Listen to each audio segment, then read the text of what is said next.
این کیه؟ این کتاب ویچره بچه ها. درود به همگی، خوش اومدید. تو این قسمت میخوام بهتون بگم چجوری کتاب ویچر رو من با پرینتر توی خونم چاپ کردم و خیلی شیک صفحه 1 و 2 پشت و روه، یعنی صفحه 1 اول نیست، صفحه دوم روی کاغذ بعدی باشه.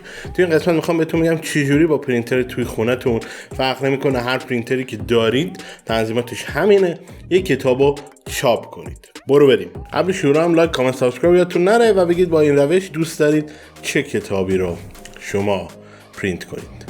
خب مواد لازم واسه پرینت اینه که اول پرینتر رو باید داشته باشید دیگه، و دوم چیزی که میخواید رو به PDF پرینت کنید رو دانلود کرده باشید، رو سیستمتون داشته باشید و با ادوبی آکروبات ریدر من دارم میخوام پرینت کنم و اینم شما نصب کنید، دانلودش کنید، راحت نصبش کنید، چیز خاصی نداره و رایگان هم هست، میتونید حتی آپدیتش هم بکنید. خب این همون فایلی هست که من دارم، اینو خریدم از دوران اژدها، سایت دوران اژدها. جهان کامل، جهان ویچره دیگه بچه‌ها.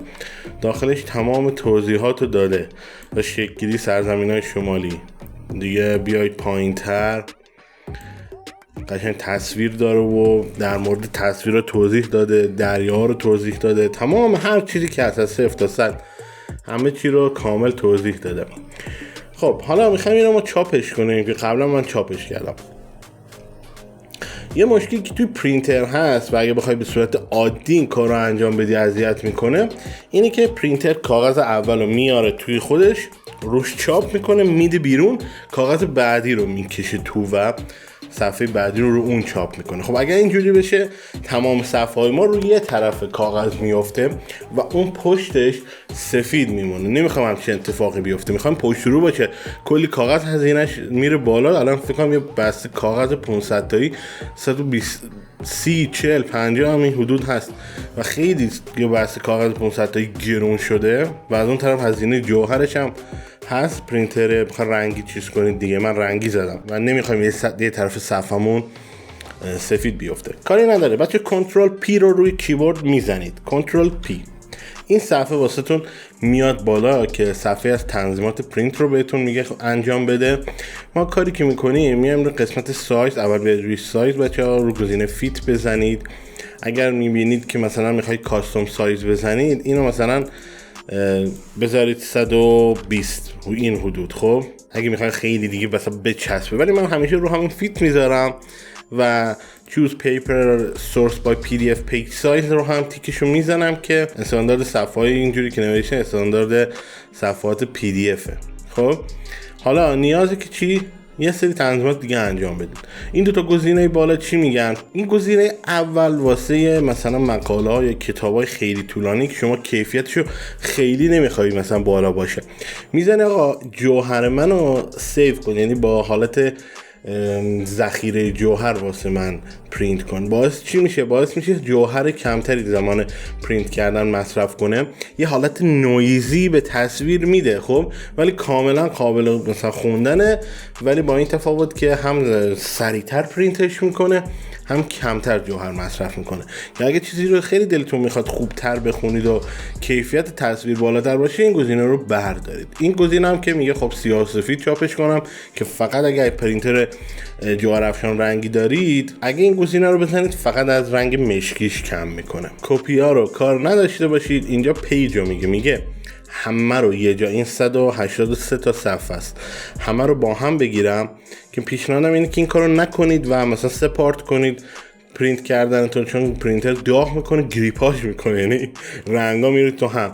پس سعی کنید خیلی بهش فشار نیارید. مثلا این 180 رو تقسیم بر 3 کنیم، 60 تا هر بار چاپ کنید و مشکلی هم واسش پیش نمیاد. چجوری میگیم؟ حالا مثلا میخوایم اینو تا 60 چیز کنیم، این نشه 1 تا اینجا به جای 183 بزنید 60. اینتر رو به هیچ وقت تو این صفحه نزنید، چون اگه اینتر رو بزنید رو پرینته، میبینید سریع واسهتون پرینت میکنه. یه گوشه تصویر یه جای دیگه کلیک کنید، من زدم 160، نه آقا 60. بیا یک انتخاب نمیشه، دن سرویس، بیا 60. خب اینجا الان شد صفحه 1 تا 60. من اگر اینو هندل رو تا آخر بیارید صفحه آخر که همون 60 نشونتون میده. بریم نکته های مهمتر. اینجا حتما خود پرینترتون رو انتخاب کنید ها. من L3110 خب که یه مدل از این بالاتر حتی وای فای هم داشت که من نیازم نبود. گزینه بعدی خیلی مهمه، حتما بیاید تو پراپرتیز، همه کارمون اینجاست. این داکیومنت سایز رو حتما رو آچار بذارید چون داریم برگ آچار استفاده میکنیم. اینو رو پورتره بذارید باشه چون اکثر کتابا همین پورتره هن و پیپر تایپ همین خوبه. اگه میخواید کیفیت بهتری بهتون بده مات یا فوتو کوالیتی رو انتخاب کنید. در چه صورت؟ در صورتی که اینم بذارید روی های. خب ولی اینم بهتون میگم اگر این کارو بکنید مثلا هر برگتون حدود 1-2 دقیقه طول میکشه چاپ کردنش، خیلی زمان میره بالا. و اگه میخواید نه خیلی براتون مهم نیست، همینم کیفیت خیلی خوبی بهتون میده واسه خوندن. اگه میخواید عکس چاپ کنید مثلا 100 صفحه عکس خفن چاپ کنید و کیفیت فوق العاده، باید تنظیمات قبلی رو اعمال کنید. رو اینو مثلا بذارید رو مات، اینم بذارید روی های و دیگه عالی میشه. ولی من میخوام 100 صفحه نوشته چاپ کنم، همینم کیفیتش خیلی عالیه. اصل داستان اینه، تو سایت پرینتینگ، اینو باید بچه‌ها انتخاب کنید. خب به این گوشه دقت کنید، این گوشه دقت کنید. ببین من اگر اینا رو عوض کنم اتفاقی که میفته ببین چیه. این مثل دفتر یادداشت اینجوری مثل همینی که الان اینجا من چاپ کردم این شکلی میشه، یعنی صفحه 2 من میشه اینجا. خب اینطوری ورق میخوره. یه زمان هم هست شما میخوای اینجوری ورق بخوره. این دوتا با هم فرق میکنه. اینجا دقت کنید، اگر این گزینه رو بذارید اینجا تصویرش وسط کشیده میشه دفتر یادداشتی. ما نمیخوایم این باشه، میخوایم اینجوری باشه. حالا از چپ ورق بخوری یا از راست؟ میخوایم از راست ورق بخوره دیگه، مثل کتابای فارسی خودمون باشه. خب اینجا چیکار باید بکنید؟ بیاید این گزینه ستینگ پایینش رو بزنید که از راست ورق بخوره و به این شکل. بقیه چیزاش هم نیاز نیست دست بزنید و اوکی رو بزنید. حالا میبینید که از راست ورق میخوره و حالت کتابی ورق میخوره. گزینه بعدی هم بچه‌ها که خیلی مهمه اینه که های اسپید رو حتما روشن کنید که سریع واسهتون پرینت کنه. اگر این گزینه رو هم بردارید و این دوتا رو هم رو همون تنظیمات کیفیت بالا بذارید، قشنگ باید یه 3-4 روزی وایسی تا اگر پرینترت خراب نشه که اینو چاپ کنه. پس واسه چاپ کردن این تعداد زیادی صفحه حتما این تنظیمات رو بذارید و کالر هم حتما رنگی بذارید چون خیلی خوشگل تره دیگه. گری اسکیل میشه سیاه و سفید، به درد نمیخوره، حال نمیکنم. ولی خب خیلی رنگی مصرف نمیکنه. پیشنهادم اینه که رو همین بذارید، فوقش اون سیو اینک یا همون ذخیره جوهر رو روشن بذارید، ولی رنگی رو هیچ حذف نکنید. خیلی باحاله، مخصوصا تصویرای تو این کتاب فوق العاده است. گزینه های اسپید هم گفتم تو این قسمت مور آپشن، اینا هم همینا رو بذارید.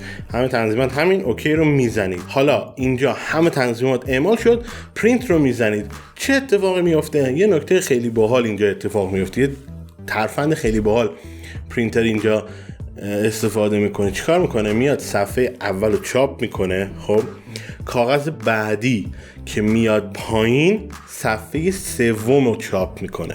واسه چی این کارو میکنه؟ الان بهت میگم. یعنی 60 تا صفحه رو نصف میکنه. وقتی یه طرف همه برگا پر شد، یه همچین پیامی میاد روی پرینتر رو همین صفحه اکروبات ریدر، میاد میگه خب من حالا 30 تا رو چاپ کردم، کاغذا رو که اومده همه رو از پرینتر بیرون به این شکل ورشون داد، به راست بچرخون، از بالا دوباره بذار تو پرینتر. این یعنی چی؟ یعنی 30 تای دیگه، یعنی صفحه اول که میاد پایین، حالا این دفعه چی رو میزنه پرینت میکنه؟ صفحه دوم. صفحه اول رو بار اول زده بود، صفحه دوم رو این طرف کاغذ میزنه به این شکل و با استفاده از این ترفند شما میتونید پرینت پشت و رو داشته باشید، جوری که عین کتابتون میشه دیگه. وقتی ورق میزنید صفحه 1 اینوره، صفحه 2 پشتشه و همینطور ادامش. حالا صفحاتون آماده است و دیگه هیچی نمیمونه و همه چی اوکیه. فقط چیزی که میمونه اینه که باید برید بیرون فنرزنی کنید دیگه پرینتر نمیتونه واسهتون فنر بزنه یا حالا صحافی طورشون کنه. هر جوری دوست دارید میتونید برید بیرون. من رفتم مثلا فنر زدم. فنر خیلی ارزونه، خیلی هم راحته و بسته به اینکه دفتر یادداشتی چاپش کردید، پرینتش کردید یا به صورت کتاب. اگه کتاب باشه از این سمت براتون فنر میزنن، دفتر یادداشتی باشه از بالا واسهتون فنر میزنن و تموم. اینم بود از این آموزش.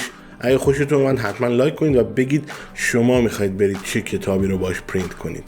شاید بگید خب من میرم پی دی افشو میخونم، ولی لذت خوندن کتاب و ورق زدن کتاب اصلا یه چیز دیگه است. تا ویدیو بعدی میبینمتون. فعلا.